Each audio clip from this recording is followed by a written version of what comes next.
Welcome back to another Explainer. I am so thrilled you're joining us today because we're going to unpack one of the most fascinating and honestly kind of frustrating concepts in the entire financial world. We're looking at the anatomy of an illusion, how business goodwill is calculated, right?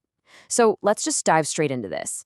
What we're talking about today is a number that can absolutely dominate a corporate balance sheet, yet you can't touch it, you can't see it, and it literally only springs into existence under some very, very specific circumstances. Okay, picture this. Imagine a privately held software company. Let's say its net assets, mainly miscellaneous equipment, maybe some property, assuming zero debt, are valued at a cool $1 million. But a buyer comes along and happily pays $10 million for the entire operation. Now, this happens literally all the time in the business world. But mathematically, where on earth does that $9 million difference go? A buyer can't just make $9 million disappear from their own books, right? They have to account for the total assets they acquired. So they book the $1 million in physical assets, and then they book $9 million in, well, something else. And that $9 million? That is goodwill. In accounting terms, goodwill is an intangible asset recognized when a firm is purchased as a going concern. It reflects the exact premium the buyer pays over the net value of its other assets.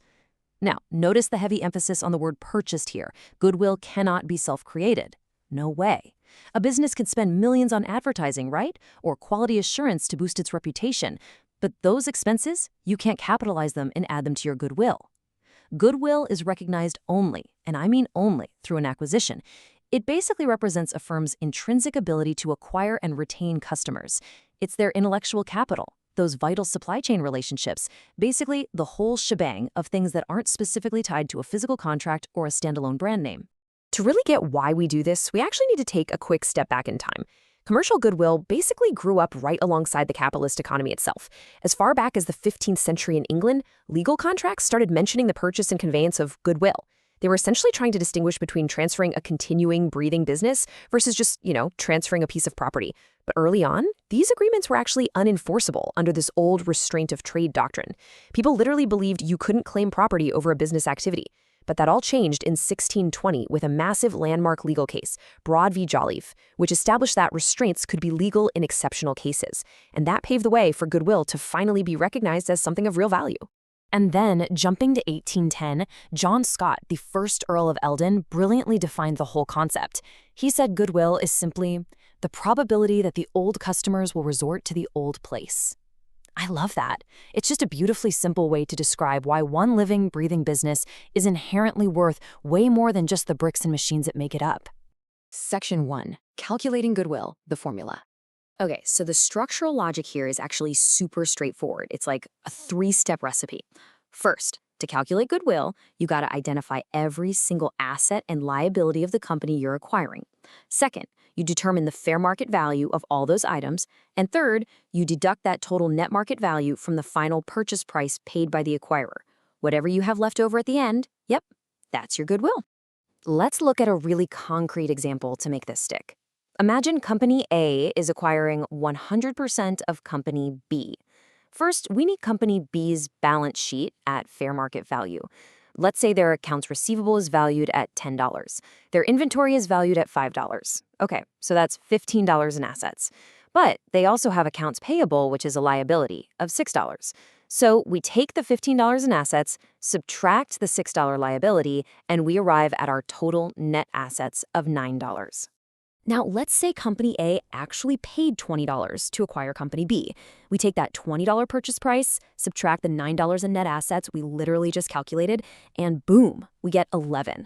That $11 right there is our magic number. That is the goodwill generated by this acquisition. And, for those of you who love to see how the sausage is made, the real accounting nerds out there, and hey, no judgment, here is exactly how that translates into the acquiring company's books. Notice how perfectly it balances. It's beautiful. Company A records debits to bring the new assets onto their books. $10 for accounts receivable, $5 for inventory, and our freshly minted $11 for goodwill. Then, over on the credit side, they record the $6 accounts payable liability they assumed, plus the $20 in cash they paid out.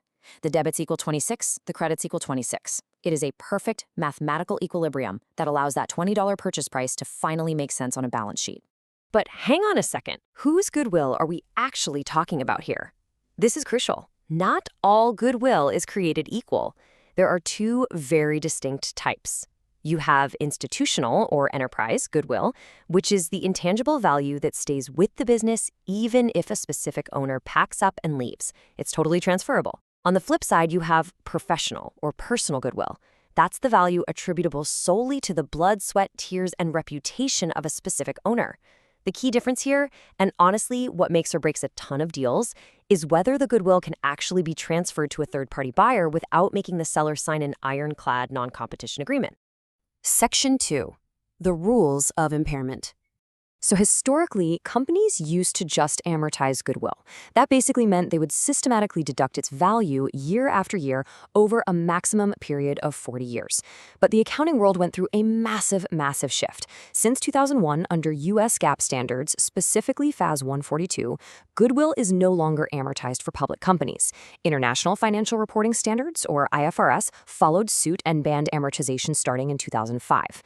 Why? Well, because goodwill is now considered to have an indefinite useful life. So instead of that old blind amortization, we now use the modern standard, which is called impairment. All right, so here is how this impairment test actually works in the wild. Management is now fundamentally responsible for valuing their goodwill every single year. They have to determine the fair value of their reporting units, usually using the present value of projected future cash flows. Then they compare that fair value to what's called their carrying value. Carrying value is just the book value of their assets plus the goodwill minus the liabilities. If that fair value drops lower than the carrying value, the goodwill is considered impaired and its value has to be slashed down on the balance sheet, with the company taking a painful loss right on their income statement. Interestingly, though, there is an exception for private companies in the U.S. Under the FASB's Private Company Council, private firms can actually still elect to just amortize goodwill over 10 years or less. And they do this mostly just to save on the massive, heavy costs of having to do that complex annual testing. Section 3. The Great Accounting Controversy. Now we get to the dark side of this. When a business is threatened with insolvency, when it's going under, investors immediately deduct goodwill from any calculation of residual equity. Why would they do that? Because if the business fails, goodwill has absolutely zero resale value. Zero. It simply vanishes into thin air. Think about it. You can sell off the leftover inventory, you can liquidate the warehouse, you can even sell the office chairs, but you literally cannot sell an illusion. And this right here is exactly why the accounting treatment for goodwill remains wildly controversial in both the accounting and financial industries. A lot of experts see goodwill as fundamentally just an accountant's workaround.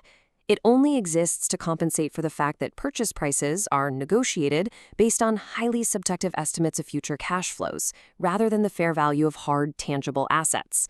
And this creates a glaring mismatch, right? Companies that grow organically report their assets and net incomes very differently than companies that grow by just buying up other companies.